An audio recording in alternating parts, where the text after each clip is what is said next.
Il y a des choses sur TikTok qu'il faut absolument savoir avant de commencer à poster du contenu. Ces choses-là, si je les avais su, ça m'aurait évité de perdre du temps, ça m'aurait évité de me décourager à cause d'erreurs de débutants, et surtout, ça m'aurait permis de gagner de l'argent bien plus rapidement. Et c'est pour ça qu'aujourd'hui, je te partage 13 choses que j'aurais aimé savoir avant de commencer TikTok. Première chose, tu dois être consommateur de TikTok avant d'être créateur. Chaque plateforme est différente, que ce soit YouTube, TikTok, Insta, Facebook ou n'importe quelle plateforme où tu postes du contenu, ça a ses codes, ça a ses méthodes, ses façons de parler, et si tu les connais pas, tu vas aller droit dans le mur. À la base, je suis un gars qui vient de YouTube, je faisais des vidéos YouTube avant même que TikTok existe, et quand je suis arrivé sur TikTok, j'ai fait des TikTok comme si je faisais des vidéos YouTube. Par exemple, sur YouTube, on va être sur du format long, sur TikTok, on va être sur du format court, plus spontané où tu filmes avec ton téléphone, sur Insta, ça va plus être des belles vidéos, de beaux paysages, des beaux plans, et ça, tu peux le savoir que si tu consommes. Tu peux pas juste arriver sur TikTok comme ça et poster tes vidéos sans savoir où tu mets les pieds. Il faut d'abord que tu sois un peu au courant de comment ça se passe, de comment les gens s'expriment, de qu'est-ce que les gens disent, qu'est-ce que les gens montrent, comment les gens filment. Tout ça, c'est des choses que tu dois absolument savoir, et pour le savoir, il faut que tu consommes. Alors cependant, attention à ne pas tomber dans le piège de juste consommer pour consommer. Tu peux regarder TikTok pour te divertir, mais tu peux aussi consommer TikTok pour apprendre comment fonctionne la plateforme. Et moi, c'est ça que je veux absolument que tu fasses. Il faut que tu comprennes comment fonctionne TikTok. Parce que plus tu comprendras comment ça fonctionne, plus toi-même, tu pourras appliquer ces codes, ces méthodes, ces façons de parler dans tes vidéos et du coup être totalement intégré à la plateforme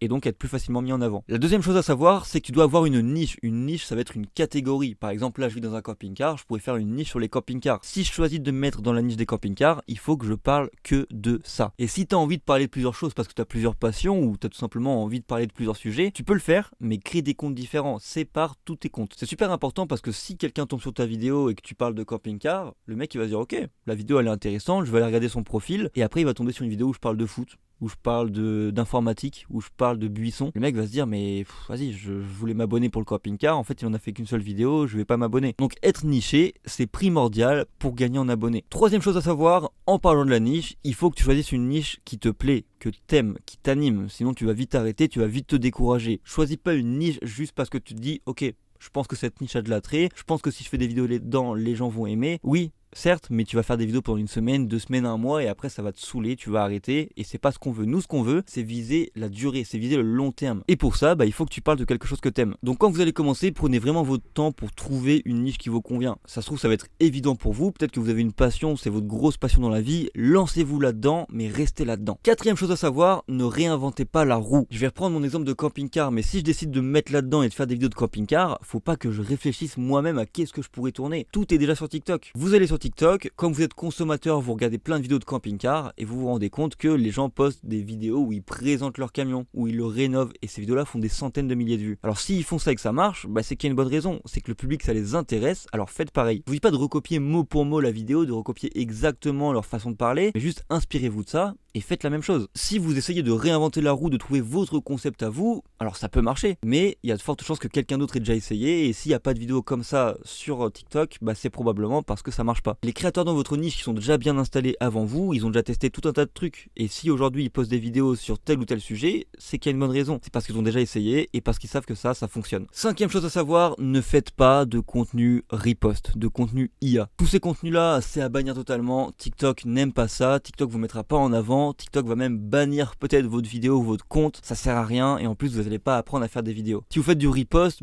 c'est pas vous qui faites des vidéos, vous n'êtes pas l'acteur de vos vidéos. Alors oui, c'est sûr que ça a l'air simple comme ça, parce qu'on a juste à prendre une vidéo qui existe déjà et à la reposter, on n'a rien à faire, mais c'est pas vraiment créer du contenu. Si vous faites ça, à tout moment, votre compte peut sauter, et c'est dommage en fait, ce serait dommage d'avoir investi du temps dans un compte qui n'est même pas safe. Et c'est pour ça que c'est important que vous choisissiez d'abord une niche et que vous fassiez vous-même votre propre contenu original, parce que TikTok vous mettra plus en avant et surtout vous aurez aucun risque. On va passer à la sixième chose que vous devez savoir avant de commencer TikTok, soyez régulier. Et quand je vous dis d'être régulier, ça va être de poster tous les jours. Pourquoi ? Si vous êtes débutant, en postant tous les jours, vous allez plus vite apprendre que si vous postez une vidéo par semaine par exemple. C'est très simple, mais au bout de 1 mois, si vous postez une vidéo par semaine, vous aurez posté 4 vidéos. Tandis qu'au bout d'1 mois, si vous avez posté une vidéo par jour, vous aurez posté 30 vidéos. Donc forcément, sur la grosse quantité de vidéos que vous aurez plus de réponses. Des réponses, ça va être des vidéos qui percent un peu, qui font plus de vues. Vous saurez pourquoi ces vidéos font plus de vues. Vous allez mieux gérer vos vidéos, vous allez mieux gérer votre introduction. Vous allez être aussi plus à l'aise à la caméra, vous allez être aussi plus à l'aise à l'oral. Vous allez aussi comprendre comprendre ce qui marche, comprendre ce qui marche pas, et tout ça parce que vous avez posté 30 vidéos, et sur les 30, vous avez de quoi analyser, vous avez des statistiques. Sur TikTok, tout est écrit noir sur blanc. Vous avez le nombre de vues que vous faites, vous avez le nombre de partages, d'enregistrements, de commentaires, le watch time, tout ça, c'est des statistiques que TikTok vous donne, et que vous pouvez accéder directement en regardant vos vidéos. Mais si vous postez pas beaucoup de vidéos, vous n'aurez pas beaucoup de données à analyser, et du coup, pas beaucoup de points sur lesquels vous améliorer. Conseil numéro 7, ça sert à rien de chercher la perfection quand vous faites un TikTok. Ce que je vous conseille, c'est vraiment de passer 30 minutes, 1 heure grand maximum sur chacune de vos vidéos. Et quand je dis 30 minutes, 1 heure, je parle de l'écriture, du tournage, du montage à la rigueur. Vraiment, prenez pas de temps à faire ça, c'est presque inutile. Sur TikTok, j'ai des vidéos que j'ai tournées en seulement 5 minutes qui m'ont fait des millions de vues, tandis que des fois j'ai des vidéos où je me suis un peu plus appliqué parce que je voulais voir. J'ai passé 1 heure, 2 heures, 3 heures des fois pour 3 fois rien. TikTok, c'est une plateforme qui est spontanée, qui est rapide, qui est simple. Normalement, vous devriez juste avoir à sortir votre téléphone, à filmer votre vidéo et à la poster. Et surtout, imaginons que vous passiez 4 heures à faire une vidéo et que celle-ci fasse 1000 vues. Et ça va vous dégoûter, vous aurez plus envie de poster des vidéos, vous allez vous dire quoi ? J'ai passé 4 heures pour une vidéo qui a fait 1000 vues. Tandis qu'à contrario, si vous postez une vidéo en 5 minutes et qui a fait 1000 vues, vous vous direz bon,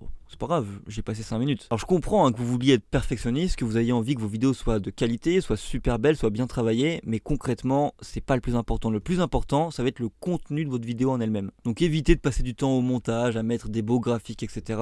C'est pas nécessaire. Conseil numéro 8, il n'y a pas d'heure miracle pour poster. Cherchez pas l'heure parfaite, ça sert à rien. Il y a des gens qui vont vous dire qu'il faut absolument poster à 16h45 si vous voulez que votre vidéo devienne virale, c'est totalement faux. Si votre vidéo est bonne et qu'elle doit percer, elle percera même si vous la postez à 3h du matin. L'heure de post n'a d'importance que pour le lancement de votre vidéo. C'est-à-dire que si vous postez votre vidéo entre midi et 2 par exemple, ou à partir de 18h le soir, c'est là où les gens seront le plus actifs, donc forcément, au moment où vous postez la vidéo fera plus de vues. Tandis que si vous la postez à 4h du matin, tout le monde dort, donc votre vidéo aura un mauvais départ. Et après avoir posté votre vidéo à 4h du matin, le lendemain, il sera midi aussi, donc il y aura encore 1 heure de pointe où tout le monde sera sur son téléphone, et si votre vidéo est bonne, elle percera, il n'y a aucun problème. Vous prenez pas la tête à chercher l'heure parfaite, ça sert à rien. Évidemment, on évite de poster la nuit, on essaie quand même de poster au maximum dans les heures de pointe où tout le monde est là. Entre midi et 2, c'est parfait. 18h à 20h, 21h, 22h, c'est très bien aussi. Mais si vous devez poster votre vidéo en dehors de ces plages horaires, c'est pas grave, ça n'a pas vraiment d'importance, encore une fois, à part pour le lancement de votre vidéo. On va maintenant passer aux 3 choses les plus importantes que vous devez absolument savoir avant de commencer TikTok, mais avant ça, pensez à vous abonner, on vise les 100. Conseil numéro 9, travaille ton hook. Le hook, c'est l'introduction de ta vidéo, c'est les 3 premières secondes, et ça sur TikTok, c'est crucial. Comme vous le savez, sur TikTok, on scrolle,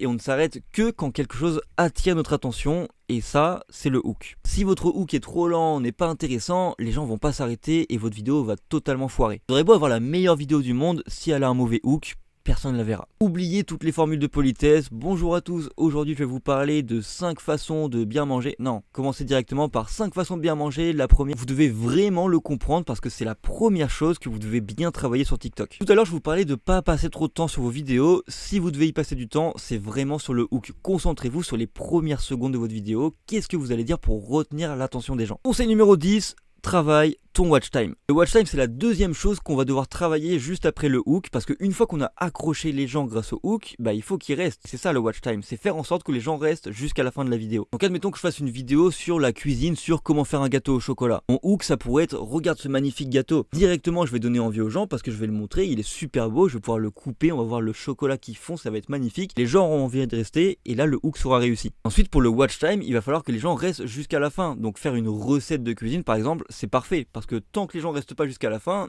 ils n'auront pas tous les ingrédients, toutes les techniques de cuisson pour le gâteau. Donc forcément, les gens vont devoir regarder entièrement pour comprendre. Tandis que si dans votre vidéo vous montrez le gâteau pour le hook, que les gens sont accrochés, ont envie de regarder la recette et que la seconde d'après vous montrez la liste des ingrédients, les gens n'ont plus aucune raison de rester puisqu'ils ont déjà la liste des ingrédients. C'est super important pour votre watch time que vous gardiez les gens jusqu'à la fin. Donc si vous arrêtez les gens sur votre vidéo pour une raison, donnez-leur la raison à la fin de votre vidéo. Chose numéro 11 à savoir avant de commencer TikTok, les hashtags, ça sert à rien. C'est un peu comme l'heure de post, il n'y a pas de hashtags qui vont vous faire devenir viral. C'est pas parce que vous mettez le hashtag For You Page, le hashtag pour toi, le hashtag gâteau au chocolat que votre vidéo va marcher. Des vidéos qui ont fait des millions de vues avec aucun hashtag. Les hashtags, concrètement, ça va juste aider TikTok à comprendre dans quelle thématique vous êtes. Si vous êtes dans la thématique de la cuisine, vous allez marquer hashtag cuisine et TikTok va comprendre que vous êtes dans cette niche-là. Juste pour l'aider à mieux cerner vos vidéos. Et en aucun cas, les hashtags vont vous donner de la visibilité et vous aider à devenir viral. Ça changera rien du tout. C'est bien d'en mettre, mais c'est pas utile de se prendre la tête à savoir lequel hashtag mettre, à savoir le bon hashtag. C'est pas la peine. Conseil numéro 12, il faut que vous ayez le bon état d'esprit quand vous faites des TikTok. Il va falloir que vous appreniez